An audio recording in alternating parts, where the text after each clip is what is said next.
गेहूं में CRI stage, जिसे हम क्राउन रूट इनिशिएशन स्टेज कहते हैं, ये सबसे महत्वपूर्ण स्टेज होती है पूरे ग्रोथ की। और इस समय इसको नमी और पोषण अच्छी तरह से मिलना जरूरी है। अगर इस स्टेज पे नमी की कमी रहती है और पोषक तत्वों की कमी रहती है तो कल्ले कम निकलते हैं, फुटाव कम निकलता है और बाद में जो बालियां रहती हैं वो छोटी रह जाती हैं। तो इस स्टेज पे आपको गेहूं की फसल का बहुत अधिक ध्यान रखना चाहिए। सामान्यतः ये जो स्टेज है 21 से 25 दिन के बीच में आ ही जाती है और इस समय हम सिंचाई भी करते हैं। तो सिंचाई से तो नमी पूरी हो जाती है, लेकिन अगर पोषक तत्वों की कमी रहे तो फिर ये फुटाव बहुत कम होता है, जड़ें कम निकलेंगी। और देखिए, जब जड़ें कम निकलती हैं तो ये की जो फसल की जो वृद्धि होगी वो बहुत कमजोर हो जाएगी। इसके साथ साथ गेहूं में कल्ले अच्छे और मजबूत होने बहुत जरूरी हैं।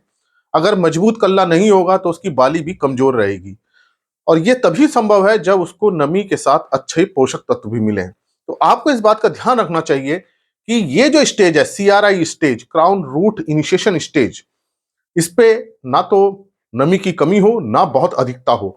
अगर नमी बहुत ज्यादा हो गई, पानी बहुत ज्यादा भर गया, गेहूं पीला पड़ जाएगा, फुटाव कम होगा और फिर फसल पे बुरा प्रभाव आएगा। तो आपको नमी को बड़ा नियंत्रित करके रखना है, सिंचाई बड़ी नियंत्रित करनी है, गहरी सिंचाई नहीं करनी है। इसके साथ साथ आपको खाद भी देनी है और अगर आप बुआई के समय जो खाद नहीं दे पाए हैं तो आप पहली सिंचाई में दे सकते हैं। तो आज मैं इसी बात पे चर्चा करूंगा कि अगर खाद हमारी बुआई के समय छूट गई है गेहूं में तो हम इस समय कैसे उन खादों का प्रयोग कर सकते हैं। देखिए, कोई भी खाद है वो हमको बुआई के समय ही देनी चाहिए। नाइट्रोजन हमको 3-4 बार भागों में देना चाहिए। हालांकि जो हम गेहूं में नाइट्रोजन देते हैं वो कुछ बुआई के समय देते हैं, कुछ पहली सिंचाई पर, कुछ दूसरी सिंचाई पे। लेकिन जो हमारा दूसरे तत्व है, चाहे हमारा जिंक है, चाहे फास्फोरस है, पोटेशियम है, सल्फर है, सब बुआई के समय देने चाहिए नाइट्रोजन को छोड़ करके। लेकिन जैसे जैसे फसल की वृद्धि होती है और उसके अंदर पोषक तत्वों की अगर कमी आती है तो उस कमी के अनुसार भी हमको पोषक तत्वों को देना चाहिए। इसके साथ साथ चूंकि पहली सिंचाई पे अभी फसल की अवस्था छोटी है और पानी अभी ज्यादा गहरा भी नहीं लगना है, तो इस समय पे हम छूटी हुई खाद को दे सकते हैं। हालांकि इस खाद का उतना अच्छा परिणाम नहीं आता है जितना हम बुआई के समय देते, लेकिन फिर भी फसल पे उसका बुरा प्रभाव ना आए तो हम यहाँ पे उन खादों को दे सकते हैं। तो आज मैं इसी बात पे चर्चा करूंगा कि हम कैसे छूटी हुई खाद हम सीआरआई स्टेज पे दें। तो देखिए, नाइट्रोजन तो आपको देना ही देना है क्योंकि जो सीआरआई स्टेज है इसमें से जड़ें निकलेंगी। तो ये जड़ें निकलने के लिए और कल्लों के फुटाव के लिए ये स्टेज बहुत महत्वपूर्ण है। अब जड़ों के लिए क्या जरूरी है? फास्फोरस बहुत जरूरी है। और कल्लों के लिए क्या जरूरी है? कल्लों के फुटाव के लिए नाइट्रोजन बहुत जरूरी है। और ये दोनों अपना काम अच्छा करें इसके लिए बाकी दूसरे पोषक तत्व भी अच्छी मात्रा में होने चाहिए। लेकिन पोटेशियम तो होना ही चाहिए, उसके अलावा सल्फर है, कैल्शियम है, मैग्नीशियम है, जिंक है, आयरन है, ये तत्व भी, जैसे कॉपर है, मैग्नीज है, ये तत्व भी जो है वो भी होने चाहिए। लेकिन बाकी तत्वों की कम आवश्यकता होती है, कम मात्रा की आवश्यकता होती है क्योंकि पौधा भी छोटा है। लेकिन अगर हम ये 3 तत्वों को देखें, नाइट्रोजन, फास्फोरस, पोटेशियम, इनकी आवश्यकता बहुत अधिक होती है। बढ़वार की प्रारंभिक अवस्था है तो यहाँ पे इनको देना जरूरी है। जैसे जैसे फसल बड़ी होगी तो इन तत्वों का भी अवशोषण करती जाएगी। तो यहाँ पे अगर फास्फोरस की कमी हुई सीआरआई स्टेज पे तो जड़ें छोटी रह जाएंगी।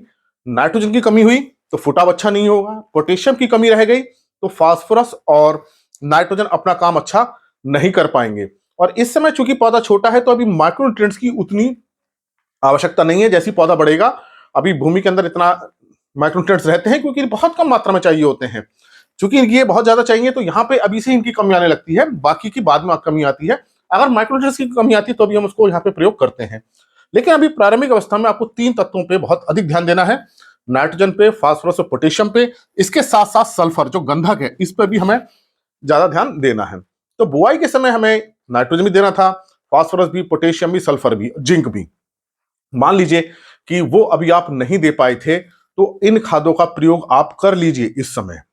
इसका मतलब ये नहीं है कि इन खादों का प्रयोग पहली सिंचाई पे ही करना चाहिए। अगर वो बुआई के समय खाद छूट गई थी तो उन खादों का प्रयोग कर लीजिए। फास्फोरस के लिए आप डीएपी का प्रयोग कर सकते हैं। हालांकि खड़ी फसल में इसके बहुत अच्छे परिणाम नहीं आते, लेकिन अब चूंकि फास्फोरस पहुंचाना है तो आप इसका प्रयोग कर सकते हैं। इसके साथ साथ एमओपी, म्यूरेट और पोटेशियम जो है, पोटाश है, उसका प्रयोग आप कीजिए। बेंटोनाइट सल्फर है, सल्फर के लिए उसका प्रयोग कीजिए। और नाइट्रोजन के लिए तो यूरिया का प्रयोग करना ही है। तो आप इन खादों को सिंचाई से पहले छिड़क दीजिए खेत में समान रूप से। और उसके बाद जो है आप सिंचाई कर दीजिए। इन खादों को आप मिला करके छिड़काव कर सकते हैं।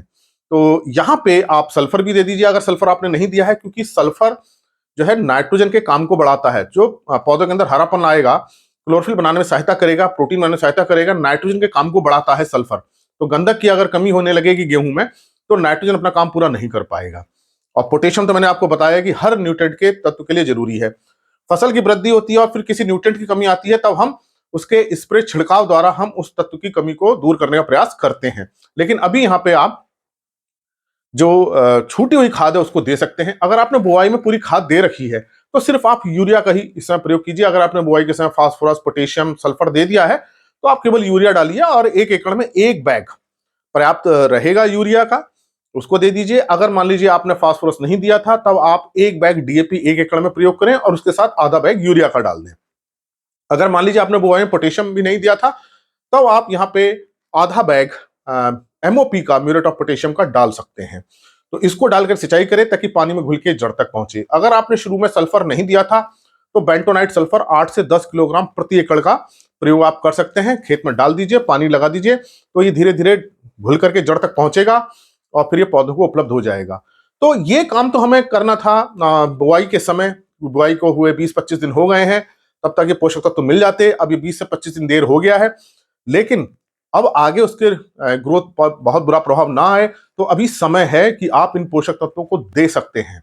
तो आप इन खादों को दे दीजिए, डालकर सिंचाई कर दीजिए ताकि जो फुटाव अच्छा हो, उसमें कल्ले अच्छे बने, जड़ें मजबूत हो जाएं, गहरी जाएं और आपको अच्छी उपज मिले। तो छूटी हुई खाद इस समय आप प्रयोग कर लीजिए। मैंने आपको मात्रा बता दीजिए, फिर से सुन लीजिए। अगर केवल नाइट्रोजन ही देना है तो यूरिया का आप 1 बैग 1 एकड़ में प्रयोग करें।